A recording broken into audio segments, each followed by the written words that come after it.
All right, welcome to HardHeaded Productions, episode number 6 now, because Brandon missed one, and so he's back now. I am back. Welcome.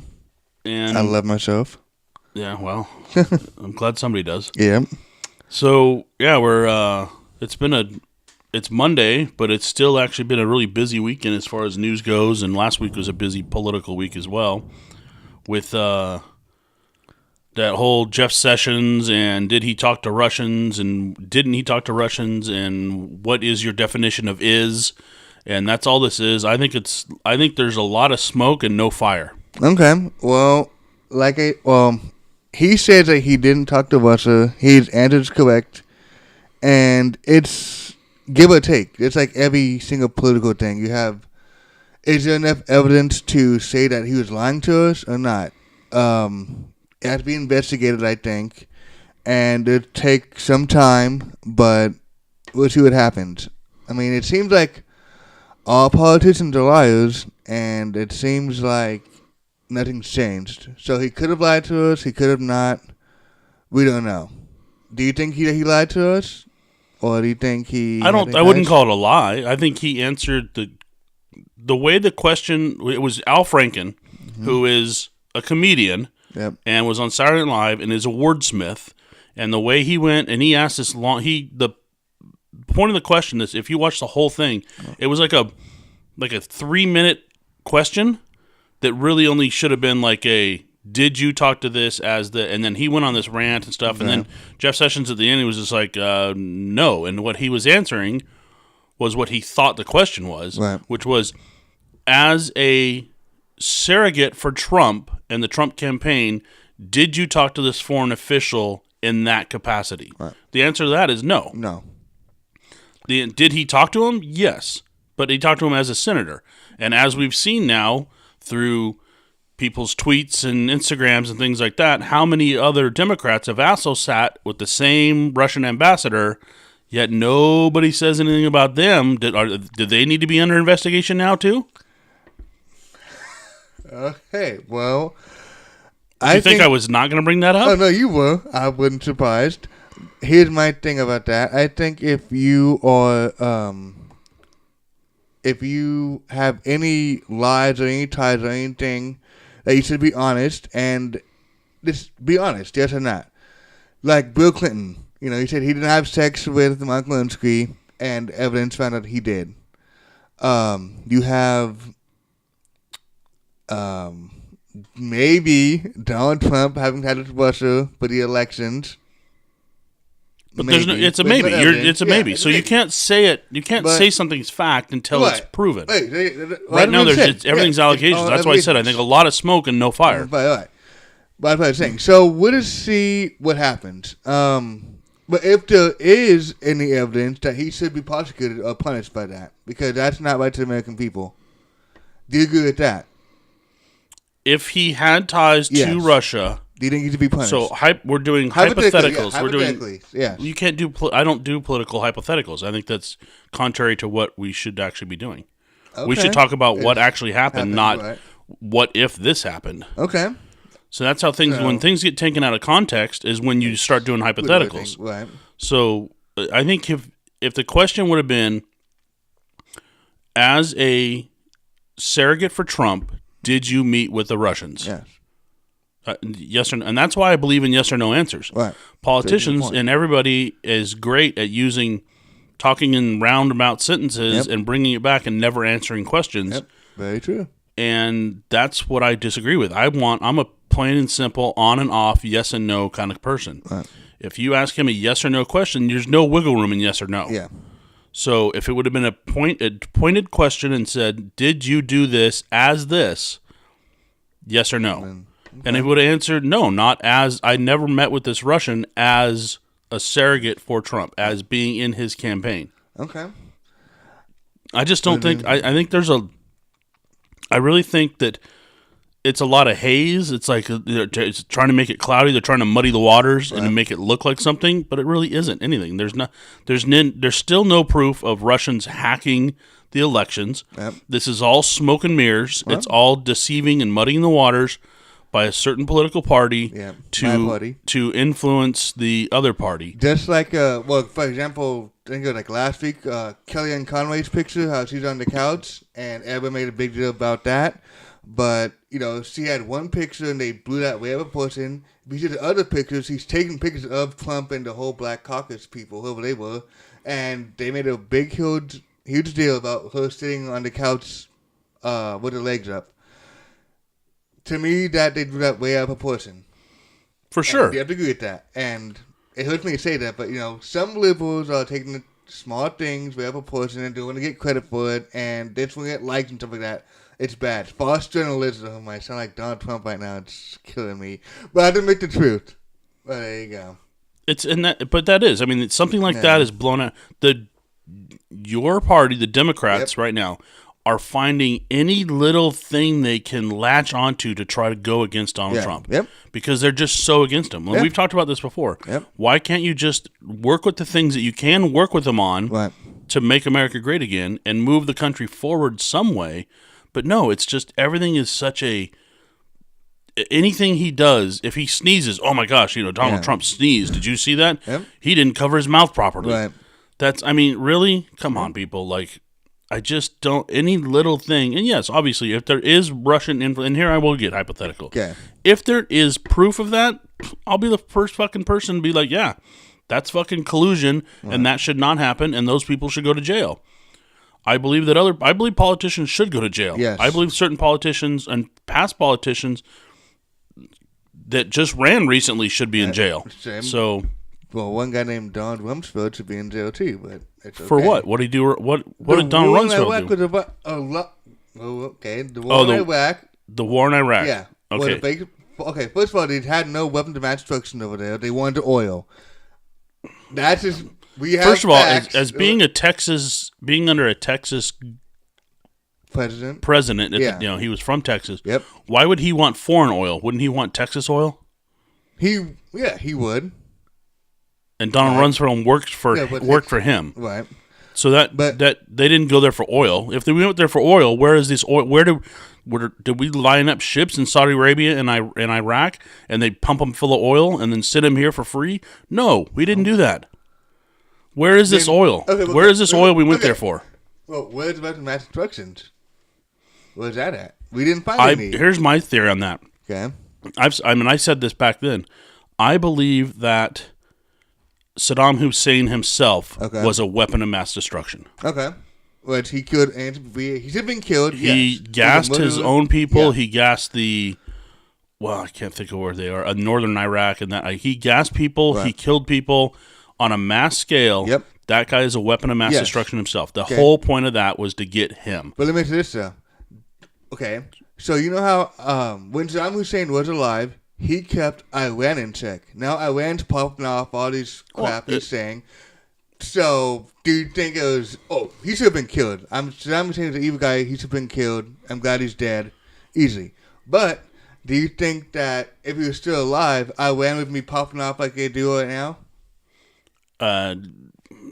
No, I agree. I mean, I think it was bad strategy to not necessarily remove him, but not have a plan in place to put something or somebody in charge of Iraq so that there is balance and some sort of security in the region. Okay. That's just bad policy. Right. But there was, after the first Gulf War, the 91 Gulf War, that we had, that was Bush, the first Bush. Yeah, senior Bush, yep. And then we had Clinton for 8 years, and nothing got improved then. And we had the other Bush for 8 years, and nothing got improved then. And then we had Obama for 8 years, and nothing was improved then.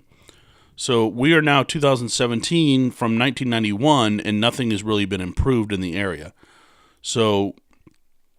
yes, that whole area is fucked. Yes. And we can get into that if you really want. I can rant on that right now. Okay. But yeah, I still believe that Saddam Hussein himself was a weapon of mass destruction. Okay. I think it was vital to get him out of power. All right. Did they need to have something in place to take over? Yes. Are there many other things that they could have done better? Yes. But That's not. And saying that Rumsfeld should be in prison because intelligence reports told him that there were weapons of mass destruction there. Well, here's the thing. How come maybe there were. Maybe those weapons ended up moving into Syria or moving into Iran and things like that. And because they didn't have the proper amount of time, or we didn't move in quick enough, or, we still moved in pretty quick in that war.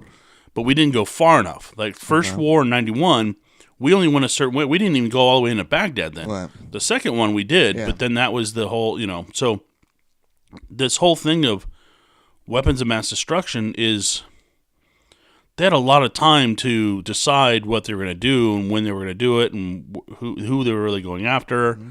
And they could move shit out of the way or destroy things and stuff like that. So they were... the UN was there for years trying to get in and trying to see these facilities, and they were being blocked and being shuffled around to different things and getting lost on different roads. And so there's some stories where there was like some shady shit going on. So we don't really know what happened. Okay. I mean, do you think that they didn't have? I mean, he was proven that he gassed his own people and had Scud missiles with a capability of having chemical weapons on them. Right. So you think that he never had weapons of mass destruction? Well, going by that logic, I think he had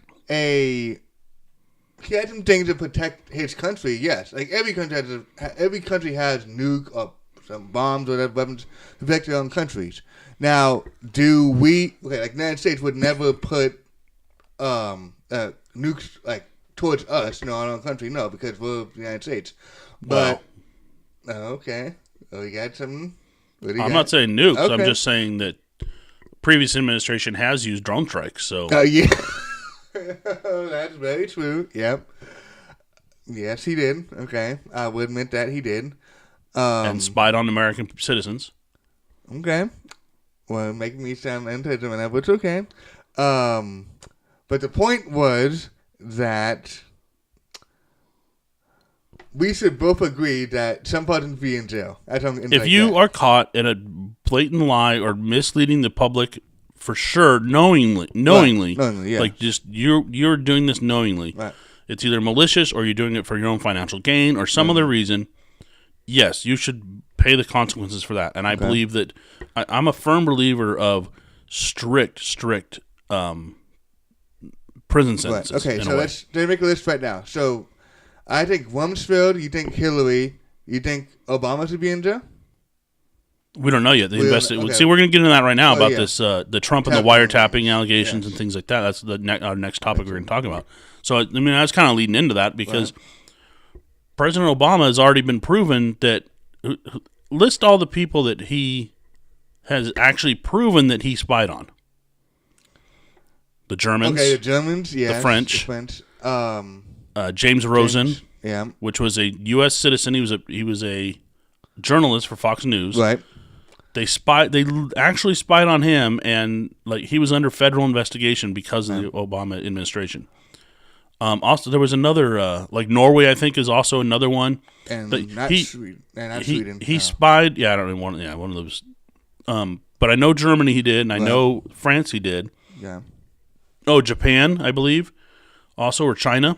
Okay. I think it was Japan. Korea? I think it was even Japan, or it might have been South Korea. One of the Asian islands. I think it was either Japan. I believe it was Japan that I saw, but it could be South Korea. Okay. The Israelis. He spied on the Israelis during the Iran negotiations when we went and gave them all that money that we owed them $8 billion. Yeah. So he spied on these actual, and then had to go on this like world apology tour and told like these presidents and chancellors and things like that. Oh, we're not doing this anymore. We're not doing this anymore. The whole Edward Snowden thing is basically the government spies on its American citizens and other countries and things like that. And I understand intelligence and things like that, but who's to say that he didn't? I mean, he did. We know that there were these the FISA court documents. Basically, they applied twice to get to to open an investigation against Trump. Right. Once in June of 2016 and once again in October of 2016. Yeah. The first one was denied from the FISA court. The second one is what is basically, we don't know yet. The information has not been released. But if he's going to courts to get basically permission from a court, and this is the FISA court is a foreign entity something court or whatever. I forget how the acronym is actually on that. But it's basically to spy and listen to foreign governments and foreign people. Stuff like that. So they were trying to listen to the Russians at Trump Tower. Right.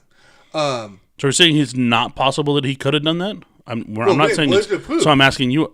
There's no. It's under investigation. Why does everybody jump to a conclusion and want proof right now when it's under investigation?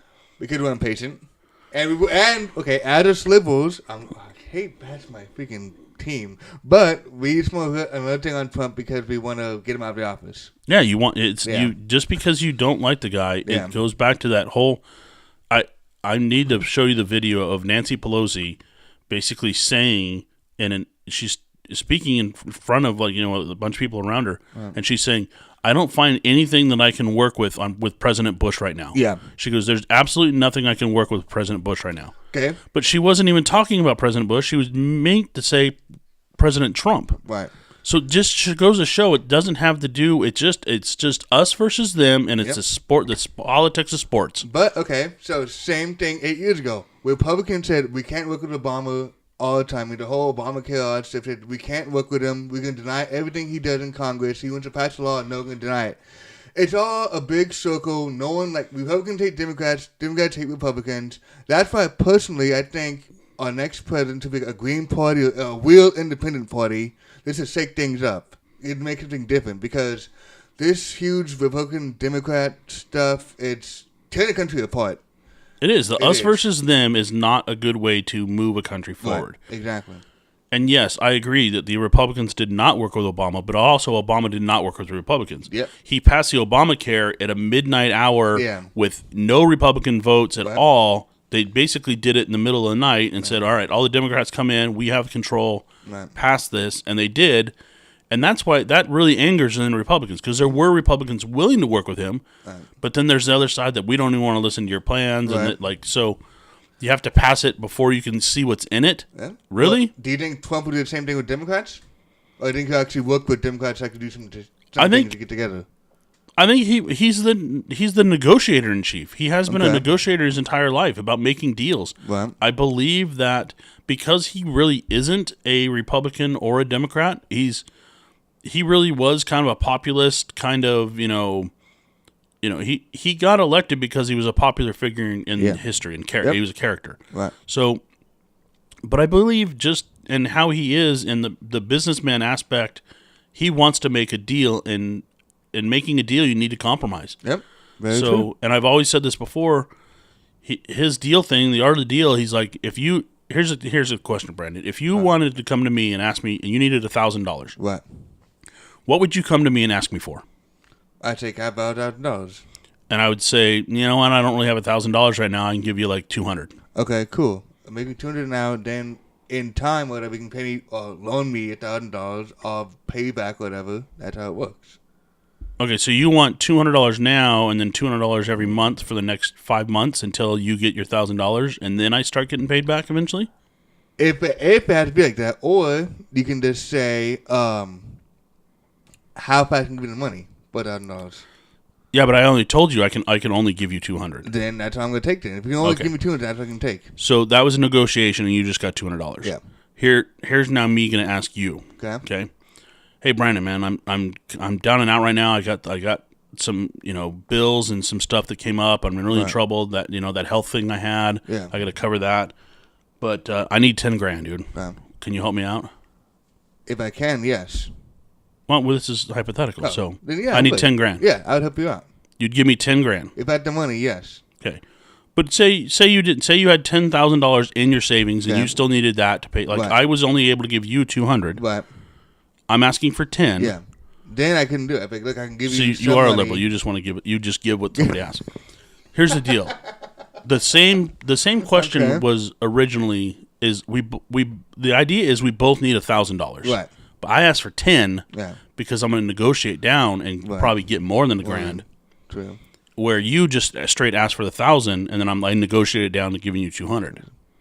So that's the art of the deal. That's Trump. He's going to ask for. He's going to build this wall. He's going to ban all these people and all this kind of stuff, and everybody thinks he's fucking crazy, which he is for asking all that. But what he's asking for is the moon, and what he's going to settle for is like a bridge, like a tower, like a Trump tower. Yeah. He's going to ask for he wants to build a 300-story building. Yeah. But, he's not really going to build a 300-story building. Right. He's going to build a 120-story building. Yeah. And, And so he negotiates down to that. Yeah. So you always ask for more than what you really want, because then when you actually settle, you might get actually more than what you really need. The art of war. Exactly. That's true, yeah. So this is book, that. Way. That's all. Yeah, exactly. If you can, it's long. Yeah, really long, but it's great worth reading. You should do an audiobook of that. Yeah, we won't go there, but okay. Well, you're doing audio here, man. Yeah, that's true. Just read the entire Art of War. Yeah. Oh, Foreign Intelligence Service Act, FISA court. That's what it is. Okay. Foreign Intelligence Service Act. So anyway, we don't know, and that's a thing, because we don't know this. Like I said, and I wanted to point this out because I started on that tangent and then I kind of left from it. We are, and you said we want to know things right now. We are the fast food generation. Yep. We are drive-through. We are smartphone. We are. I want it now. I want it fast. And I've said this story before. I think on our first podcast, or maybe it was a second, about the fake news and media. And it's not, the importance isn't about getting the story right. It's about getting the story first. Yeah. And I disagree with that. Yep. I'd rather have the correct story instead of somebody being first with it, and then having to make a retraction that nobody reads anyway. Right, so everybody just reads the headline of, oh, this happened, and then, no, it didn't really happen that way. Cases like this also go with, we've talked about, the last time you were on the podcast, we talked about that cop in Anaheim and what was going on. And I need to follow up on that so we can kind of recap that probably next week. But also, every time there's a police shooting or a George Zimmerman shooting a Trayvon Martin or any of this kind of thing, the Michael Brown and the Ferguson deal, everything is rushed to judgment. The hands up, don't shoot. That whole story was proven. Whole story, that was the Ferguson, Mike Brown. Yeah.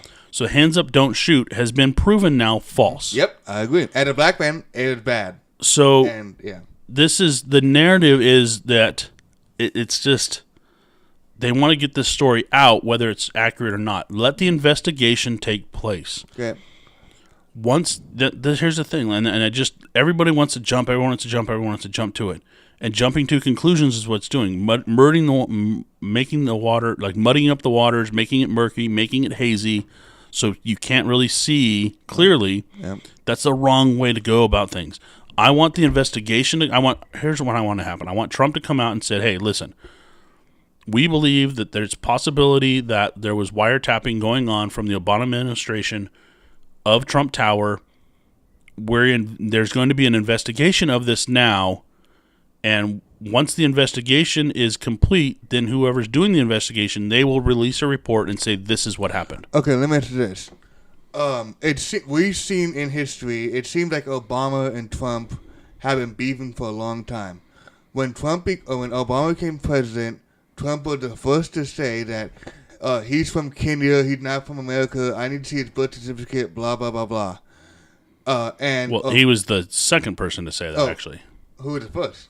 That came out of Hillary Clinton's camp. Because she was running against Obama in 2008 in the primaries, and then that news information actually came from a discussion, I don't know if it was directly her or one of her people had, about, we should really look into see where our people are coming from that are running for. There was something like that, and then Trump picked up on it like he does, and then blows it way up. Okay. And but do you think that this could be another side trap at Obama, or you think this could actually legit really happen? I think it's both. I think it actually legitimately could have happened. Like we know that Obama administration has spied on other people. Right. Okay. I'm not saying it's not possible that this did happen, but I'm also saying that Donald Trump is the type of person that does not take things, attack on him, his family, or something like that. He doesn't roll over quickly. Yeah. He also doesn't apologize for things, which I have a problem with. There's a. Oh, surprising. Okay. Oh, I'm not a Trump fan. I didn't have a guy in this race. Yeah. He is my president now. Yeah. But it wasn't my first choice. Right. But what I'm saying is he takes things very personally, and I think he needs to let that go. Let that chip off your shoulder. He wants to be liked, and I think that's this whole thing with the Democrats not getting along with him, with news media attacking him, with Saturday Night Live attacking him, with he feels now the previous administration maybe was attacking him. Right. He wants to get along. He wants to make the deal. And being attacked, I think that's, I think it gets to him. I think it's gnawing on him.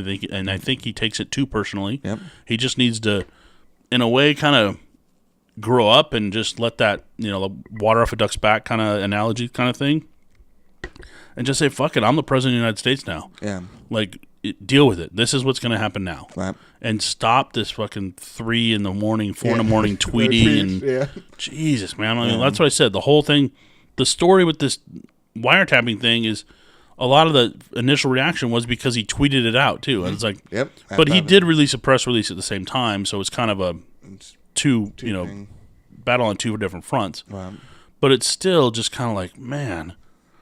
And also, he still doesn't have his full cabinet in. Yeah, what's taking so long about let's have some hearings. Let's get these people, let's get them in there and do it. Okay, let me say this. Do you think he will ever release his tax records? No. No. Okay. But the question you should ask is, do I believe he should release his tax records? Do you believe he will? I think he should. I don't give a fuck. Okay. And, I've been seeing this on social media and AOL and MSN. Every time I'm going on the internet, people are freaking out now because Donald Trump doesn't have a dog yet. It's like, who gives a shit? Like, it's a fucking dog. Like, who cares? There's more important things. He lived in a glorified apartment building in New York City. He probably didn't have a dog there either. So I think he should just let that go. So he doesn't have a dog. Who cares? Not. I don't have a dog. Yeah. Maybe he's a cat person. Maybe he has fish. Right. Who knows? Maybe he doesn't believe that humans should own an animal. Right. Who knows? Who knows? Who cares? Like, see, just stuff like that. It's and that's probably a story that's brought up on like Salon or Vox or different things like that. And my tablet's letting me know I've used 13% of my battery life in the last half hour. Thank you. Nice. It's probably like a Vox. That's a fake news story. See, even though it's true that he doesn't have a dog, that's a bullshit story that nobody really. Why are you? It's National Enquirer bullshit stuff. Right. It's stupid. So anyway, enough on Trump. Dude. I'm sick of talking. We could do 3 hours on just fucking Trump, but I'm so sick of it because it's just. It's repetitive. The same thing. He is the most popular person in the world, though. Yep. Like, by far. Yeah. Like, I think he's up there with, like, the Michael Jordans and the Michael Jacksons and he's up there, dude. Yep. And, you have to give him credit for that. Like, people didn't believe in him. I didn't believe in him. And he did it. And bravo for proving everyone wrong. And you know what? He stuck to his dream. Because, 8 years ago last year he went president. And 8 years ago he lost to Romney. And then he again, and he won. Yeah, but did he ever actually officially run? I think it was Obama. One of those years, Romney, Obama. It might have been. Yeah, it might have been. What year it was, but he actually did, and he dropped out. Yeah. But he stuck with the goal, and he did it. So I gotta give him credit for that. He never gave up on his dream. I don't know if it's a dream or not, but he never gave up. True. Yeah. Anyway. So. Anyway, enough of Trump. Let's talk. Well, yeah, we can talk about baseball. We have spring training going on. We touched on it in the last couple podcasts. It's coming up and going on. Also, the World Baseball Classic is going on right now, which is it's kind of like what's the World Cup of like soccer, where you get all these like great soccer players together, and this is kind of like the same thing. It's representing your country kind of thing. So I think they just started playing games either. I think early Monday morning, early Sunday morning. I think they started playing games somewhere. Okay, so we're both Dodger fans. Just a personal question for you. Okay. Who's your favorite Dodger of all time that you grew up with watching? If you had to pick one favorite Dodger. Have to be a player? Yeah, player. Has to be a player.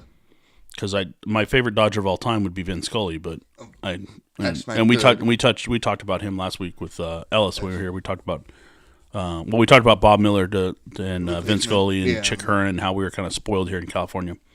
My favorite Dodger of all time, I'd have to say Eric Gagne's up there for me. Hershiser.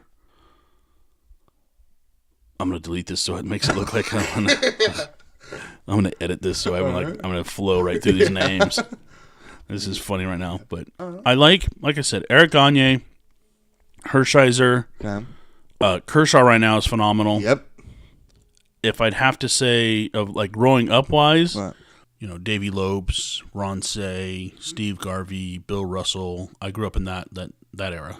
Like some of those guys. And then there's we had what was the other catcher we had before? Mike Piazza. That's my favorite. Mike Piazza's got to be up there for me. Eric Karros. Yeah, that was another first base. Eric Karros. Strawberry, remember him? Yeah, he was a Dodger. He was a Dodger for a short time, but he followed that white line out to the outfield. Yeah. So. I'm thinking of the other Valenzuela. I mean, how could I not? How could I not say him? And Green, he's a good guy too. Kevin Green. Yeah. There were some good guys, and but there's been a lot of like utility players I like too through the years. I mean, right now I'd have to say I think current Dodgers my favorite. Right now. I'd say Kershaw, Justin Turner. Yep. And you probably don't like him. Please don't say number 31. No, I'm going to say number 16. Ain't you? That's my Andre. boy. I love Andre. I met that guy. My favorite Dodger. Oh yeah, he's a really cool guy. Yeah. He's only happy when he's angry. Yeah. And I think that's why I get along with him because it's just have this natural fucking I don't like people kind of attitude. But yeah, I like Ethier a lot. I'm glad that he's still on the team. Yes. I'm glad they waited for him. Things like that. And I'm glad they traded Matt Kemp. Matt Kemp. They got rid of Kemp. They got rid of Loney a few years ago. That was sad. Loney was a good guy. Yeah. He was Matt Kemp. He was overpaid. He got too cocky. He got all Kardashian. So he needs to go. But Ethier, I helped him at a homeless shelter. And I got to meet him, barbecued hot dog with him, met him, took a picture. Cool dude. But yeah, Kershaw, Ethier, and Justin Turner right now, and Puig. He's up to 4 favorite Dodgers will be those 4 right now. But all time is Mike Piazza. Yeah, I'd have to say Piazza's up there for sure. And the best coach, Joe Torre. Yeah. Well, no. Oh, manager. Okay. No. I'm gonna go. He didn't win a championship with him. He did not. You're right. So you have to go with Tommy Lasorda. Yeah. Okay. But see, I'm older than you, so I don't. I think when you were watching baseball, I don't even know that Tommy Lasorda was around then. No, I knew Mike Piazza. That was my first guy. I got 8 years old. Mike Piazza, he's cool. That's my favorite Dodger. So currently, you're not a Jock Peterson fan, is what you're trying to say? Not. He's a good player. I respect him. He quakes. He did his shit over there. I respect him, but I think he should have been traded this year because he didn't produce as well. But during the playoffs, he did. I'll admit that. But through the regular season, he kind of sucks. So right now, I think this is 40-man roster that I'm looking at right here. No, this is active roster, so not the 40-man. So I'm not going to read all the pitchers' names, but we still need a starting pitcher, guys. Yeah. If anybody's out there listening. What's his name? Greinke, come back. Come back to us. We need you. No. He sucked in Arizona. Why didn't you want Greinke back? Because I don't like the way he left. Yeah, like I heard this story. He was like 3 minutes away from signing with us, and then Arizona called and signed him, and he left like 5 minutes away for the deadline. Yeah. That's bullcrap. I agree. I like our catchers right now. I like Grandal, and I like Austin Barnes. That's is good. Our infield's solid. Yeah. Gonzalez, Seager, Justin Turner, Chase Utley's back. Yeah. Sagan's back. And then our outfield, we're just stacked at outfielders right now, which we have been for a while. Yeah, which I'm happy. Once they got rid of Kemp, when we still he was kind of that he was just getting hurt too much and not really performing. He has no heart. And Ethier was out pretty much all of last year. He got hurt in spring training last year. But Ethier, they signed this Frank Gutierrez, Kiki Hernandez is still around, Jock Peterson, Yasiel Puig. Andrew Tolles, who came up last year and did a phenomenal job. Scott Van Slyke was also injury bugged last year, and he's back this year. He's a good guy too. Yeah. And I remember seeing him in spring training like 3 or 4 years ago. He wasn't even he was just on the spring training roster. And I remember seeing him and he grabbed the ball in the outfield and he just gunned that thing in. I was like, man, that guy's got an arm, dude. But he's like 6'4", 6'5". Yeah. He's gonna be able to throw the ball that far. Yep. So, and one thing I didn't like about Matt Kemp, I remember we played Boston, I think it's 4 years ago, probably in the playoffs. He had a broken leg, like a injury to his ankle or whatever. He couldn't play, supposedly. Ethier had like a messed up foot. He played. Not Manny Ramirez, Henry Ramirez had broken ribs. He played. They have heart, and that's why Kemp's a fucking pussy. So that's one reason I don't like him right there. But an update though, spring training Dodgers. We lost today, 9-10 against the Rockies. So yeah, but it's spring training, so we don't know who started. We don't know who pitched. We don't know how long the player was in. So the spring training is just kind of, especially this early in spring training, we're only a week into it. Yeah. Well, not even a week into it. We're maybe 6 games, 7 games, something like that. And then like the other day they lost. They have what they do is split squads. Yeah. So if there's an SS on there, which a split squad is basically when they they split the entire roster, all of spring training rosters. One goes and travels and plays a day game, and then the other one plays probably usually a night game at home. And so it's kind of you really split your staff up, so you don't really have a full staff for each game. So there's a lot of spring training. Just don't trust the scores. Yeah, it's fun to watch, though. I don't care about baseball. I care about records. I don't care about scores. Right. And the only time I really start caring about the record is after August. Yes, because teams can go on a tear. We've seen teams. Colorado went on. They were so far back, and then they went on this tear. They won that's what the year I think they went to the World Series. I think they won 13 of their last games or something like that. Made the playoffs, went on a tear in the playoffs, and then I think they lost in the World Series. But you never know. You can't count a team out. Yeah, until it's So, but yeah, I mean we're both Dodger fans, but spring training's fun. Have you ever been to spring training? I have not. My friend went last week. But he's a Cubs fan, and. He's an older guy. He's like almost 82 years old. He went there, had a blast. He didn't meet his players, but he had fun all the way around. Like a lot of people that we know go to spring training. Yeah, I've been. I think I've been about 4 or 5 times in the last 10 years. Okay. So, I think my first year I went, I think it was like 07 or 08, and then I've been going ever since then. Well, every couple of years I go and stuff like that. So it's a blast out there. There's a lot of cool bars in Arizona and Scottsdale area. Tucson area where there's a lot. Tempe where the Angels play. Even there's cool bars. It's college town. There's it's college town, and then this time of year also not only spring training, but you get like March Madness. You have spring breaks going on as well. So there's a lot of fun activities to do in Arizona during this time. Now March Madness, you got into that. I'm a big UCLA fan. I think we could hopefully make it to Final Four. Lonzo Ball. You're doing great. Who do you think is going to be in March Madness? Because it's always some underdog team that no one's ever heard of that makes it like in the Sweet 16, but usually loses. But who do you think should win the whole thing this year in March Madness? If you had to pick one.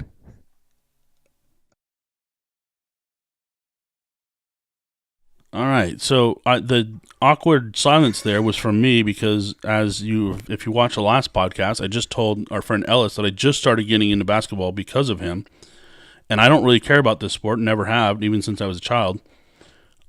You asking the wrong guy about basketball, man. I mean, I don't know is what I'm saying. I can't tell you who I would root for because I don't watch basketball. Right. Okay. I don't. It's not a sport I've ever really cared about. I couldn't tell you who's number 1 or number 2. I know UCLA's number 3. I'm a UCLA fan, but I don't really follow basketball. So, we talked about this last week. Not last week. In general in life, 3 favorite sports.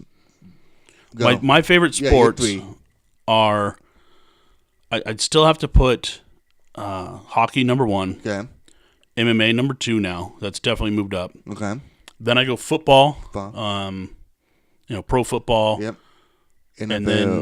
And then I'll go. I guess I'd say baseball next, and then after that, I could probably get into like certain motorsports. Okay. Not anything that goes around in a circle for 4 hours. No NASCAR. NASCAR's a good one. I can't do NASCAR. Sunday was good. I was watching it. It was good. It fucked me up like usual, but it's okay. Yeah, I can't sit and watch something go around in circles for that a long period of time. But yeah, I like drag race. I mean, going straight, but that's just going straight because they're really fast. 5 seconds, yeah. But I like off-road racing. I like Formula One racing. Nice. I just don't like NASCAR. Okay. World Strongman competition. The lumberjack competition. I can watch that before basketball. Wow. Okay. Yeah, right. I could watch curling. I watch curling before basketball. Wow. Hey, we all have different sports. Like mine would be basketball first, NFL second, hockey third, and then fourth baseball. And we talked about 2 weeks ago, but all Red Wings, man. They're I hate to see them 26 years, and that's all right. Out the window, but it's okay. But we'll get shit from Ducks fans, but here's the thing: the Ducks, since the Ducks have been a team, yep, which was 92, 93 season, yeah, good to the Mighty Ducks, Coach Bombay. Yeah, they're a professional sports team based off a kids movie, and that's part of the reason I don't like that team. And that movie was, yes, the Mighty Ducks, but that original movie was called The Bad News Bears, and it was about baseball. So it's not even they're a professional sports team after a kids movie that was a remake of a different sport. Okay. So, yeah, I have no love for the Ducks. I can't stand that team. Now, see, I hate the Kings because I think first of all, you had Wayne Gretzky, the best hockey player of all time, the Michael Jordan of hockey, and he couldn't win a Stanley Cup. That's pathetic. Now, what I've seen... With that team. Yes, with the Kings. Yes. He won with Edmonton before he came here. Yes, but he couldn't win it with you guys. That's the sad thing. Now, what I've seen growing up... He tried. He tried and failed. Marty McSorley's curved stick. Yeah. Well, okay. Very true. But what I've seen growing up, because Chino Hills, a Diamond Bar, the Orange County area, Corona, Riverside, all that stuff, well, I've seen that growing up, I saw mostly Ducks fans, and I was only Red Wing fans. Once the Kings won the first Stanley Cup, got in the playoffs, that's when I saw everybody hop on the Kings bandwagon and say, oh, I've been a Kings fan, blah, blah, blah, blah, blah. I see that also, but because I was a Kings fan before as well, right. I mean, I was a Red Wings fan and a Kings fan. Yes. I did see Kings fans before and going to games and knowing, and just because hockey's been my favorite sport for a long time, you find fans. Yes. The same argument you're using, I use against the Ducks as well. Okay. I believe that their fans didn't come out until after they won the World Series. Okay. The Angel fans didn't come out until, the Ducks won the Stanley Cup, not the World Series. The Angel fans, when they won the World Series, that's when they started. The year before the Angels won the World Series, do you know what their average attendance was? Don't know. 13,000 people. Wow. 13,000 per game. Jeez. The Dodgers' average attendance per game, and they could be in dead last place, is still like around 35,000 people. Wow. See, and that's if they're like, that's just the dead last place Dodgers. Yeah. Obviously, if they're doing well, they're going to have more fans. Up. So the Angels had 13,000 people average at their games the year before they won the championship. Wow. The World Series. So that's all their fans started coming when they started playing well. Now, do you think these new, so-called Angel fans know who Jim Edmonds was? Because he was one of my favorite. I think now they kind of did the history research. Yeah, because they go to the games and they watch it on TV and they do little this day in Angel history and things like that. And everybody does that. And you have to educate your fans. And that's... I have a lot of my problems I have with watching sports on TV or things like that is listening to commentary, because the guy doing the commentary or play-by-play and stuff like that, they have to educate you in the sport.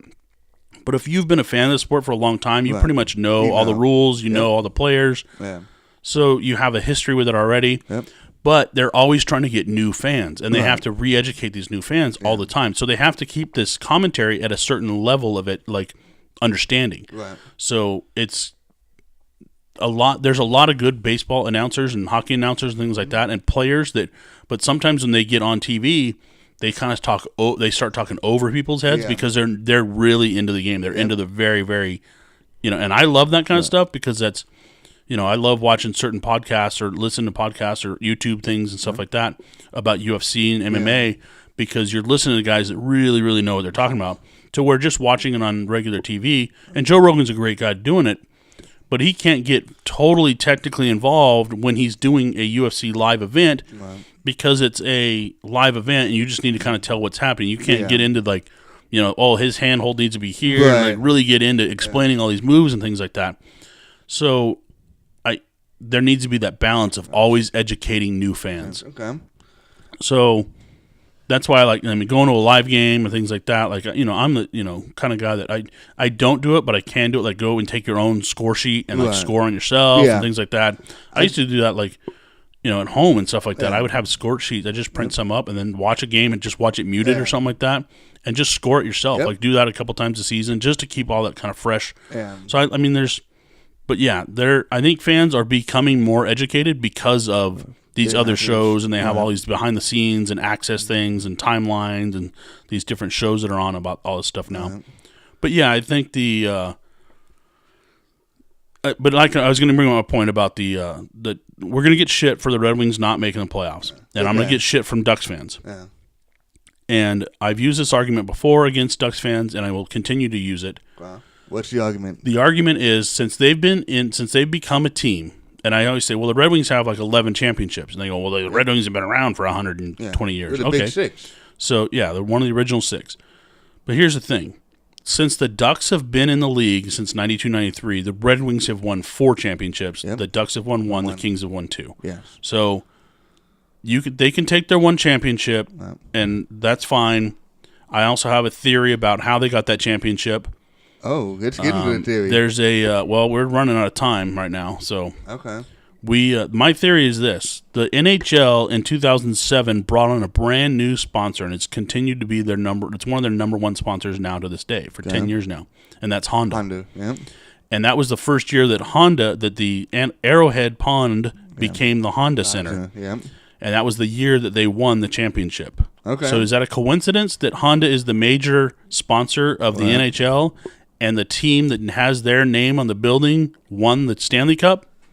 Is that just a coincidence, or is there a little sports conspiracy theory here I'm talking about? Yeah, we'll never know. 10 years later, we still don't know. We'll never know.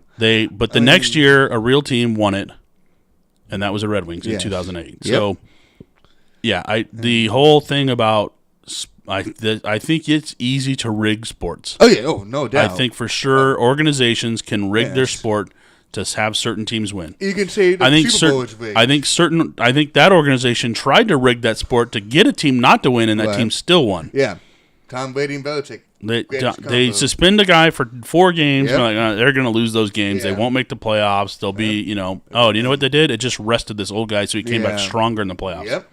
Yeah, that backfired. Yep. I think there's shit that goes like that on. Oh, Tuck rule. The Raiders. We could have been in the Super Bowl against the Rams, but everyone hates the Raiders. And it was September 11, 2011, and the whole Patriots thing, America's team, blah, blah, that's when we got screwed over. In my personal opinion, it was a fumble, but we're back now. We talked about that. So, anyways. Quit living in the past. How's Kaepernick doing, by the way? He's a free agent now. You didn't listen to the podcast last week. You're not on. You don't listen. I see that, huh? Oh, I get you. Yeah, it's been up, man. I didn't get tagged in it. Oh, well, you weren't on it. I didn't tag you in it. Well, you should let me know. If you're subscribed to YouTube, it should send you a notification of when a new episode is up. I'm subscribed. I know it didn't give me anything. Oh, so I will check it out. You might want to check because it just posted today. Okay. Wow. Okay. Anyways. So anyway, we're kind of running out of time here. So I want to. There's a couple of stories I want to. We didn't really talk about music today, which we kind of were going to, but we didn't. But there's a couple of things I just wanted to bring up. Bill Paxton died. Yes. And that's sad because he was Chet and he was a lot of other characters that I liked through different movies and. Game over. So apparently he died of a stroke after heart surgery. Yeah. He had a valve put in and then died of a stroke after it, which is the same thing that could happen to my dad. He had that same basic surgery in his heart valve, and they put a mechanical valve on my dad. And I don't know what I didn't read the story here about him, but about Bill Paxton. But that mechanical valve, you need to go on blood thinners. Okay. And because the mechanical valve, it's real easy to get blood clots on it. So you have to be on these blood thinners for the rest of your life. Okay. And they test and maintain, and they really want to get your blood down so it's thin enough so it doesn't clot up. Yeah. The problem with that clot is that valve that it's on. I think that's the valve that if it clots there, if that clot releases, like if the clot forms on the valve, if that clot breaks free and still stays as a clot, that pump that side of your heart where that valve is at goes directly to the brain.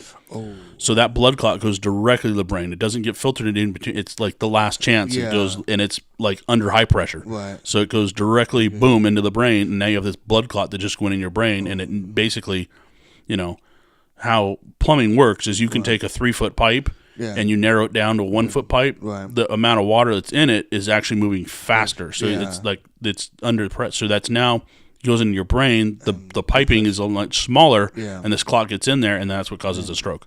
So I'm just going off the headline on this. I didn't read the full article about Bill Paxton, but I'm assuming because I had to deal with this with my dad, that's what's going on.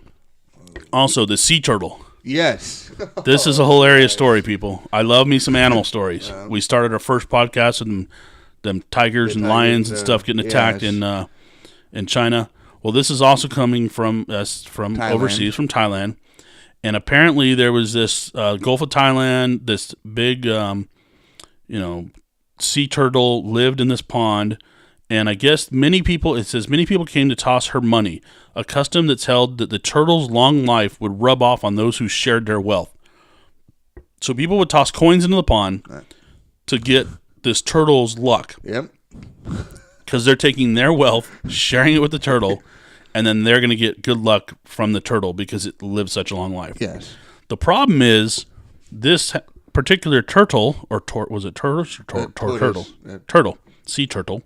This particular sea turtle ended up eating the coins, consuming the coins that were tossed to it, and it started to choke and die. It almost died because of people feeding it coins. Oh, I love it. That's funny. It's sad, but it's funny. The irony of this is barely hilarious. Able to swim for all the fortune she had swallowed. Oh, man. Some people... I want to see if... It doesn't tell me how much money she's collected in her bowels. Ooh. But that story is just funny. We got a turtle... People are killing this turtle that they thought was good luck. So there you go. It's sad. I love it. Love me some stories like that, people. Good animals. I want more crazy animal stories. The other thing was, if you brought this to my attention, because you saw this on Instagram or somewhere, or a video. Oh, we'll get into it. Talk about it. So doing this on the 60 freeway on Riverside, near Marina Valley, a dirt biker actually went across the freeway, over the freeway while in traffic, pretty much. And Caltrans found the video. It got 10,000 views. Oh, it's got more than that now. He had 120 now or something. Yeah. Well, it had many views, and so now Caltrans saw the 125,000 times since Saturday. So now Caltrans found the video, and they shut that shit down like Negan did, and now rebuilding something that makes sure that never happens again. I read an article. The person who did it didn't identify himself because he didn't want to be prosecuted or anything. But he said he was a professional stunt driver. Yeah. And that's the best angle we can do it for him. And he said anyone else should not do this. It's for professionals only. Yeah, definitely. So that's pretty cool. Don't try this at home. Yeah. And now this part of the 60 freeway, and if you're not in Southern California, the majority of our freeways here are packed and busy and 4 lanes, 5 lanes going each direction. The 60 really narrows down to 2 lanes going each way with just a concrete wall between them out there. So it's only really, he's only jumping over 4 lanes of traffic. Right. And it's real high hillsides from hillside to hillside across through this canyon going almost to Beaumont out there.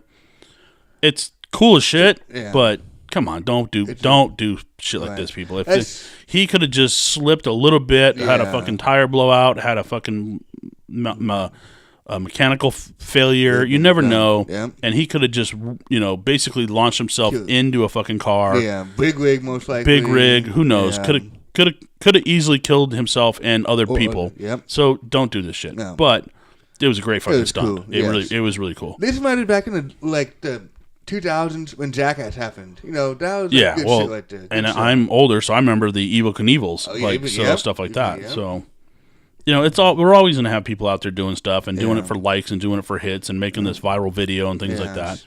But that's it's cool. It was still it's badass. And here's the thing, I guess the CHP basically said that they do have permits available if people were to like do stunts and jump the freeways. Okay. You just have to apply for it, and then they have to wait and pay money. And but then like they said, like somebody said, it's basically that's anticlimactic because then they know that like the cars that are there are also stuntmen, and so it's kind of a you have to get all that kind of stuff done. You have to block the freeway off for a certain time. Well, these guys went out early morning, built a fucking dirt ramp, and then jumped the freeway. Did it.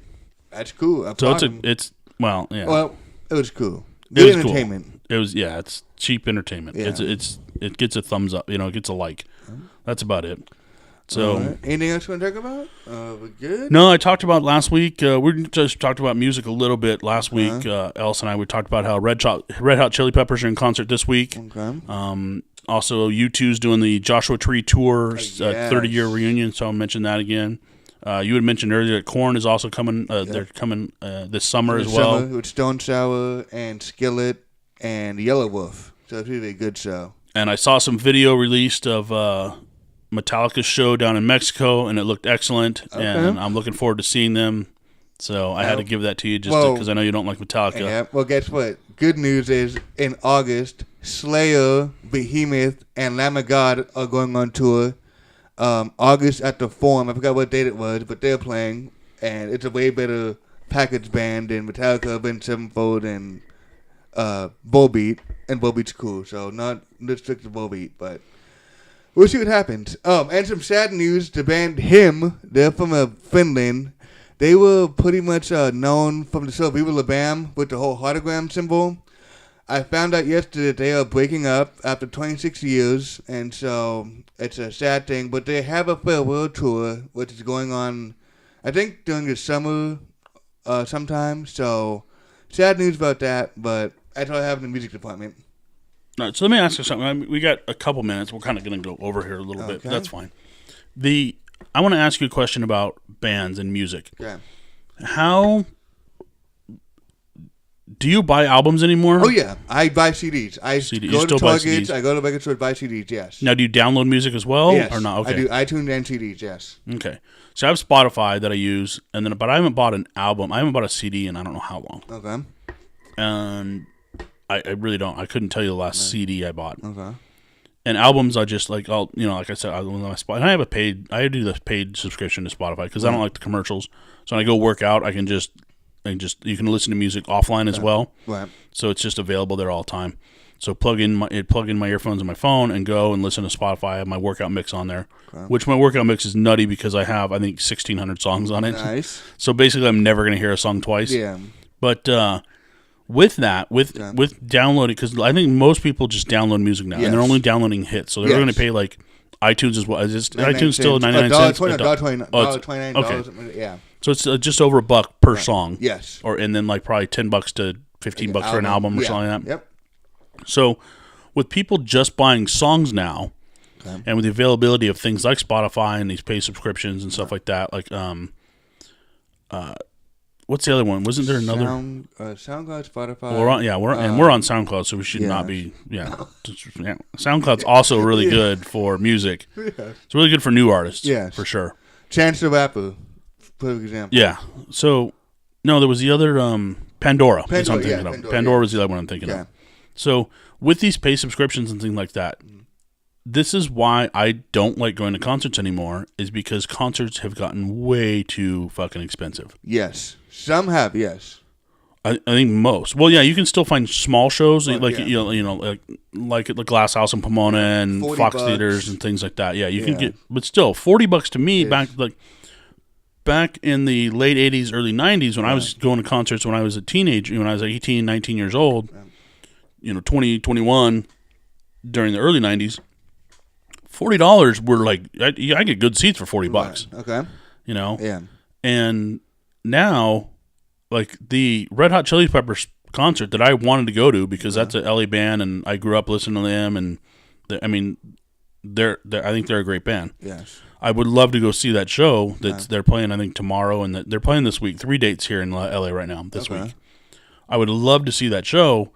But the cheapest tickets when they first went on sale, I think, were like $150 or $120 for like nosebleeds. Wow! See that? So $120 for nosebleed seats That's ridiculous. Yes. I'm not paying $120 to go watch a band that, I don't know. I think here's For why. nosebleeds. I think here's why ticket sales went up. It's because with new technology now, Pandora, SoundCloud, Spotify, iTunes, I think it's harder for the musicians to make more money off of CD sales now. Because it's been like that. Back in like the mid 90s, early 2000s, concerts, musicians always went on tour to make most of their money. Because you had the legal down, like you had Napster, you had Kazaa, you had people just download the stuff for free and they lose money after that. Well, here's the thing. I was looking this up, and I had a similar conversation via text message with a friend of mine earlier, and I looked up because we were talking about the U2 Joshua Tree, and this is the 30-year anniversary at Versus. Because I actually went. That was one of my first concerts I ever went to. Was the Joshua Tree in 1987. Okay, and I believe I saw them they played here twice, and I believe I saw them when they first came out. Not when I think they played here in like April of '87, and then they came back again like in November or something. And by then their album had really hit and they got popular. Okay. And they'd been popular already, but that album really hit. So, and I was looking up that concert and some numbers on that concert tour versus those album sales. Okay. In the first year alone, they sold 14 million albums, CDs. Wow. At say what were CDs back then? $10 a pop? Yeah. Ooh, good question. At $10 a pop, the math makes it. The math is easy at $10 a pop. But let me just that's $140 million in CD sales. And now, yes, you have to pay a producer, you have to pay things like that. But with a concert, you have to move equipment, you have to pay union wages, the guys that erect the stage, to take the stage down. You have to rent the venue. Yeah. Yes, you're going to make money off of probably merchandise sales, but you're not making a lot. Not a lot of T-shirt sales. Nope. But the venue's making money off alcohol sales and things like that, and maybe you get a percentage of that. You might be able to work a deal with the venue out, depending on if you're a big enough band. Yeah. But they're still paying them for all that travel. Right. For 100, say they play 100 dates a year. That's a lot of travel. That's a lot of putting up the stage, tearing down a stage. All the electricians you have to hire for that. All these sound engineers. All that. You still have to hire a PR person. You still have to go and do these radio spots and say, "Hey, I'm on. We're going to be in concert this weekend." Right. So there's still a lot of stuff involved and a lot of people to pay. Right. Oh, now you have meetings. And here's the thing. They grossed $35 million on that tour in 1987. They sold 14 million albums at, say, $10 a piece. That's 140 million. Yeah. So 35 million versus 140 million. I don't care how many producers and things you have to sell. You're making more money off CD sales back in the day. Right. Now they don't have that, which is why it's $120 for a cheap seat. Yeah. Back then, it was probably, I think we probably paid $27 or $30 for like decent seats. Right. So this is why I'm not a fan of concerts anymore. Okay. Because the price has just gone ridiculously insane. Yeah. But I mean, there's something about going to a concert. Like to me, I love going to concerts because first of all, you see a lot of new people you never met before, like fans and all that stuff. I mean, I've met a lot of fans going to concerts, and I did some stage work too back in the day. But just to experience how you're waiting for these opening bands and stuff like that. And some of these opening bands they see, they could blow up like 5 years later. Like, dude, I saw them when they first came out. So that whole experience is cool. And then when the main band sort of have the lights show out and everything, it is an experience. Like it's something you live for. It's worth the money to me, I think. Some bands are worth the money. Some I agree. I agree. There are stage shows and stuff that are great, and you see, like we went to that Five Finger Death Punch band. Yes. And Shinedown opened for them. 6 a.m. opened. Yeah. So it was 6 a.m., which they were great live. Yes. They were really good. Shinedown definitely made me a fan. Yes. That guy's got a hell of a voice anyways. Yeah. And I heard some of their songs. But they put on a hell of a show. Yes. And then Five Finger Death Punch is obviously one of my favorite current bands as well. Yeah. But let me show you. I just pulled up something right now on this website that it says here that in 1987, if you spent $30, what the equivalent of it would be today, what its buying power would be today. So if we're saying that if I paid $30 for a concert in 1987 and a minimum concert now, and that was probably a decent seat. Yeah. Now for a cheap seat, it's $120. $30 in 1987 has the same buying power as $65.55 now. Wow! So they're over doubling even what the inflation is. That's ridiculous. So it doubled in a way. It doubled from 30 to 65. It's actually more than doubled. But they're more than doubling that for what a cheap seat is. Yeah. This is the problem I have. And I think it's all because people aren't buying albums anymore. I have to agree with you on that. Technology does ruin some things. It does. It does. Well, let's say, look at what Howard Stern did. He went to he was on his own radio station. Then he went to Sirius Radio. Yeah, he was. Yeah, he was on like in BC or whatever from the Howard Stern movie. Yeah, he was on or like CBS Radio or he was on the E-Entertainment Clear Channel or whatever they were. Yeah. And then he went to do satellite radio, and look how big that is now. Which is and then there was two components. There was Sirius and XM. Now they're the same company. Yeah. And so you only really have one large provider. Right. So and if you want to listen to stuff, and I like it because you can curtail to what you want, but the price on that isn't $120 for the cheap seats either. Yeah, that's true. And nobody's going to see Howard Stern live. He's not putting stadium shows together. Yeah, very true. So I don't know. That's why I just had a rant on that concert price thing there a little bit. But it's a good rant because concerts should go down. It's ridiculous. Too expensive sometimes. Yeah, it's a lot. And then you're paying $15 for parking and $12 for a beer, and I mean it's beer price for another. Yeah, it's ridiculous. Yeah. I mean the fact. So you're going $120. So you're going to take a date. So it's $120 a piece for cheap seats. First of all, she's not going to like you because you're in the cheap seats. Yeah. So for decent seats, you're going to say what $300 a piece.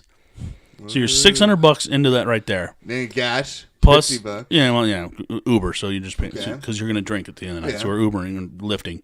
So you're going to pay, probably $40 depending on how far away you live from the venue. So that's each way. So that's another $80. So we're at $300. Or we're at $600 plus $80. So $680 plus dinner, which that's another $50 top, $40, 50 tops. You taking her to Chuck E. Cheese? Or where are you taking your date, dude? I'm taking her to a nice BJ or something like that. It's $50 tabs. Each, yeah.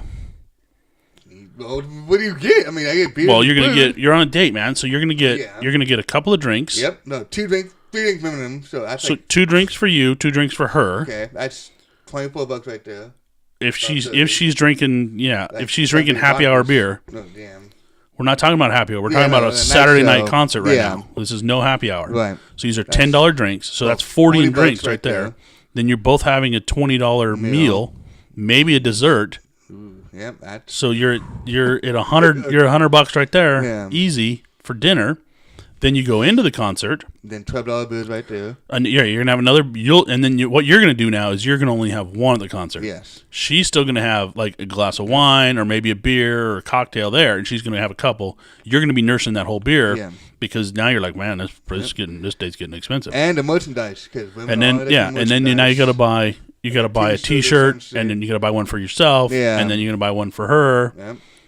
And then on the way home, you're like, all right, you want to stop and get like, some quick fast food or something like that on the way home after the concert, some late night tacos. $1,000. Or, you're spending $1,000. Yeah. You're spending $1,000. That's not worth it.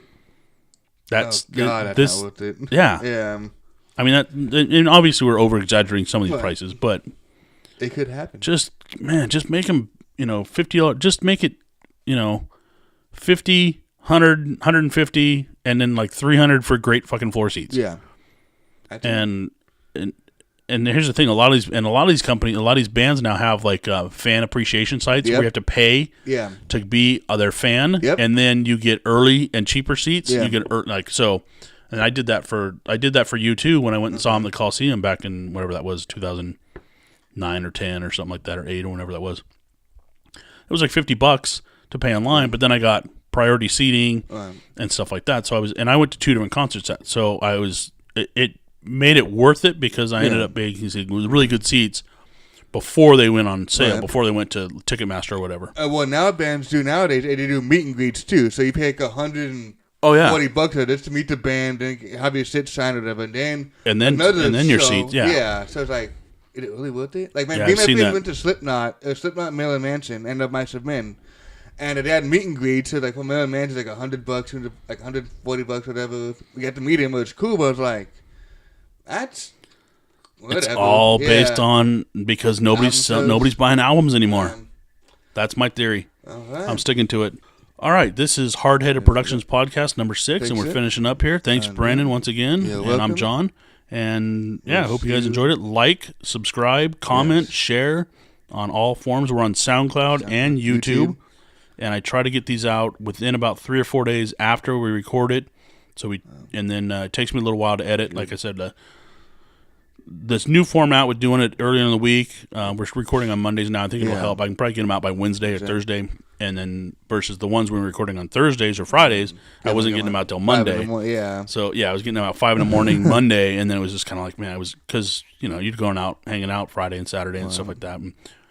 So all right, thanks for listening or watching, and we'll see you guys next time. Thanks. All right, have a good one.